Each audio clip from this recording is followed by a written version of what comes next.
Hello, everyone, and welcome to our second lesson on the growth of American industry. Today, we're going to be focusing on railroads and how they transform the nation, because oh boy, do they. All right. So the U.S. had had this dream for a long time. It was part of this whole manifest destiny thing, the idea that they should conquer the entire continent, and that railroads would help them do that.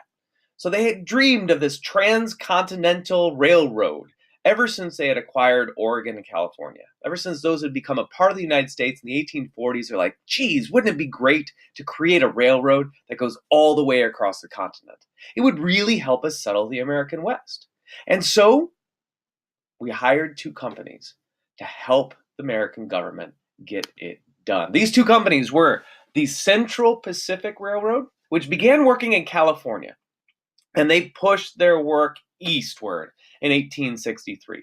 Now, the Union Pacific, they started in the east and they worked west. They started a little bit later because the whole Civil War thing was going on, and they needed to wait till that was done before they had enough workers. But once they did, they started pushing west from Nebraska in 1865. Now, the railroads themselves, these companies, were encouraged to invest in this by being given this tremendous deal.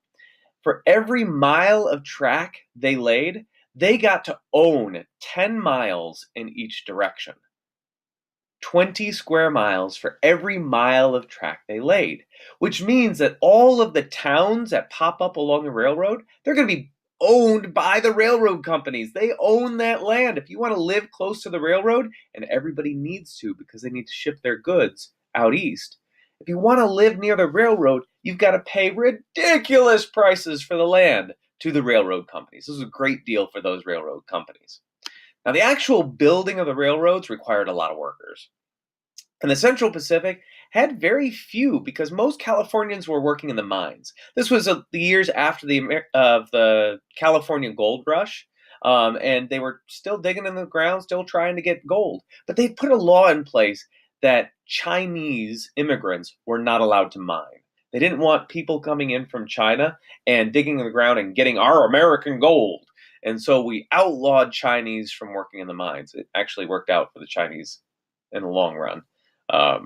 But that also meant that we had some Chinese immigrants who were available to help work on the railroad. And the Union Pacific Railroad Company, the Central Pacific Railroad Company took advantage of them and hired mostly Chinese workers. The Union Pacific also had this labor shortage during the Civil War, but hired many Irish immigrants right after the war had started. So we had the Chinese out west and the Irish in the east, both using immigrant labor. So immigrants really did, the statement is immigrants built our country. Immigrants built our country. And in this case, they built the Transcontinental Railroad. Now, on May 10th, 1869, the two railroad companies finally meet. And they meet in Promontory, Utah. And they have this big celebration where the two rail lines are connected, and you can finally take a train from New York City all the way to San Francisco. And they use a ceremonial gold spike, this guy right here. It didn't stay in the ground very long, but they hammered that into the ground to signify that they had completed the railroad. And then they took it out and put it in a museum. Now, by 1895, 4 more transcontinental railroads crossed the United States, and railroad profits are going through the roof because they've got this great deal for the railroad companies. Railroads are really booming at this time, and Americans are settling the West.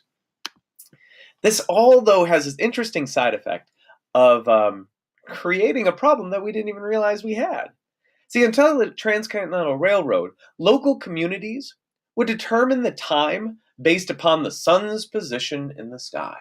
They just look up, and when the sun was at its zenith, it was straight up above you, well, that was noon. And if you had a clock in your town, you would just set the time based upon that, and everybody in that area would know, all right, that's the clock, that's noon, we're good. But this didn't work for railroads because if you didn't know this, the earth is round, it's curved. So that means it's not noon at the same time for everyone everywhere. This created a problem for the railroads because the railroads traveled so fast that they would arrive in these towns and the time wouldn't be consistent.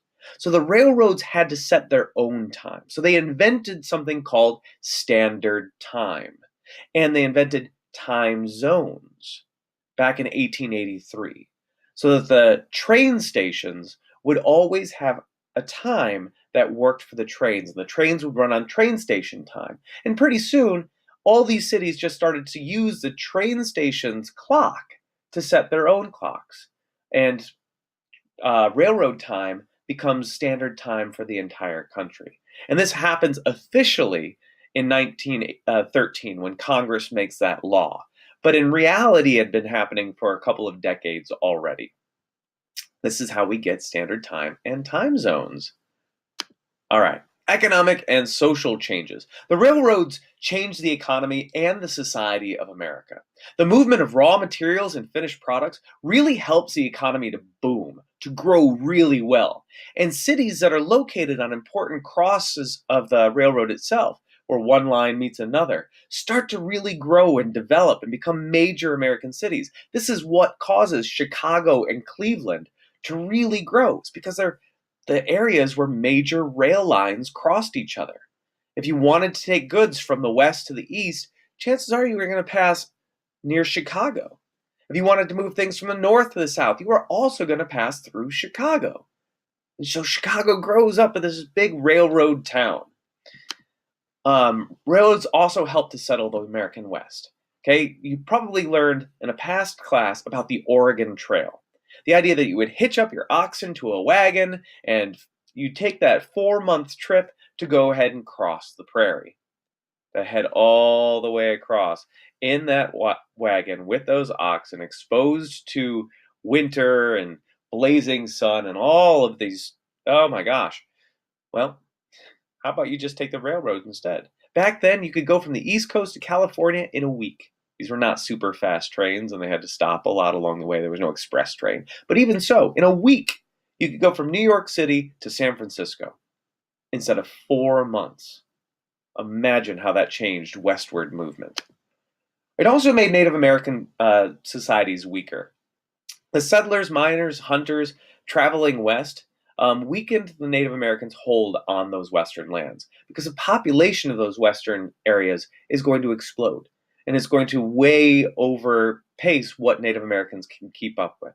And as more and more of these settlers come in, they settle on land and push the Native Americans further and further off the good quality land onto poorer, less productive land that leads to slower population growth. Railroads also gave people a better control over where they lived. Before we had a railroad, cities had to be located either near a river or a canal. You had to have that boat traffic, that way of getting in and out of the city by boat, because that's the cheapest way to move these goods. It'd be incredibly expensive to have a city that was not by a river or a canal or an ocean or a major Great Lake or something like that. But without railroads, a city like Denver, Colorado just isn't possible. You can't have those goods getting into that city. It'd be way too expensive to bring everything in by wagon. But now that you can bring it in by railroad, we can have cities in places that we could never have before. Railroads really did transform America. They were a major part of why American industry and settlement developed the way that it did. I hope you enjoyed this lesson today, and I hope that you learned something. I'll see you next time. Farewell.